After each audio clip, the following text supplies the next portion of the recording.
Hi all. So I want to talk to you about a scam which has been going around in the WhatsApp landscape for the past few months. But why I'm specifically talking about it with you today is because 2 days back a close friend of mine also experienced this on WhatsApp. So she lives in Sri Lanka, which is why I think it might be just a matter of time before you experience it too.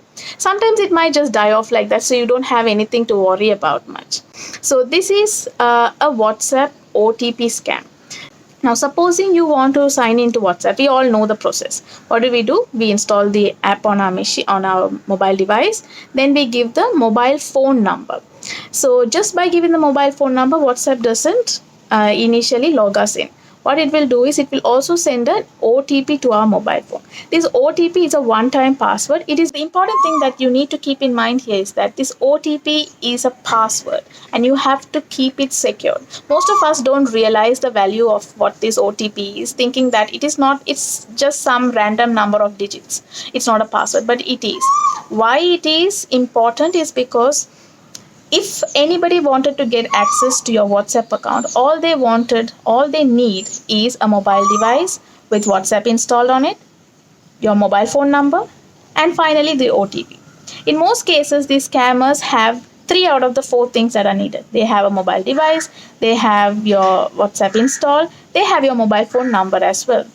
What is the final thing which is missing? This OTP. So when these scammers have actually plugged in your phone number into their device, an OTP is sent to your mobile phone because they have given your mobile phone number. Now this OTP is with you, but the scammer cannot access that OTP. So what does the scammer do? They will somehow try to contact you saying some kind of a convincing lie, saying something like, sorry, I forwarded a message with an OTP to you. Can you please send it back to me? Or WhatsApp sent it to you. And you would also think that it is a convincing lie. So you are also human. So you would probably say, okay, I will send you the OTP.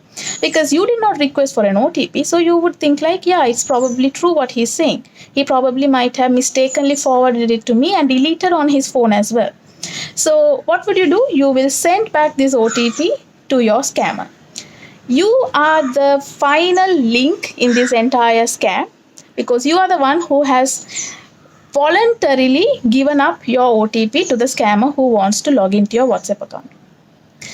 This will enable this scammer to ghost you, which means now he is you because he has gained access to your WhatsApp account on his mobile device. This will lock you out from your WhatsApp on your mobile device. If you are not alert, you will not realize it. So he has now full control over your WhatsApp. He has control over the groups that you are in. He has control of your WhatsApp friends.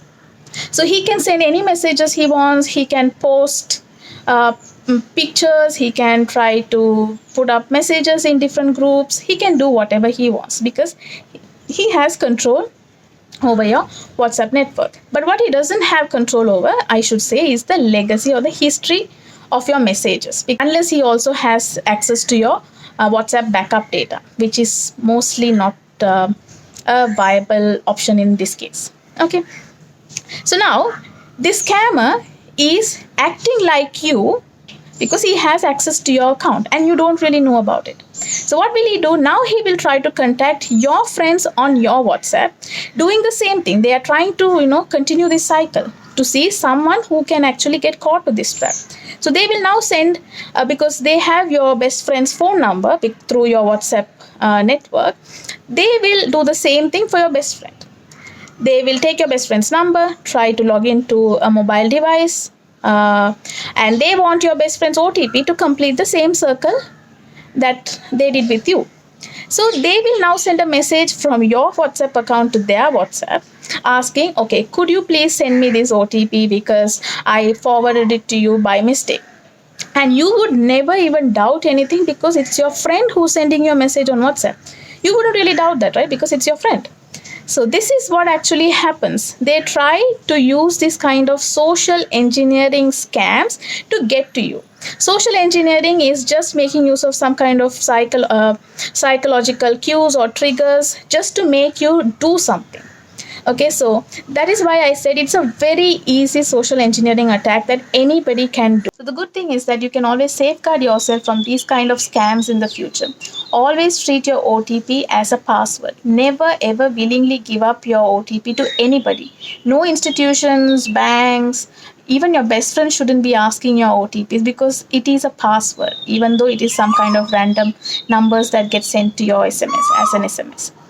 The next thing is in WhatsApp, you can enable two-factor authentication. So if you go to the settings in WhatsApp, click on security, I think, and then you can go and click on enable 2FA. You have to give a 6-digit code there. So this is essentially like a password to your WhatsApp.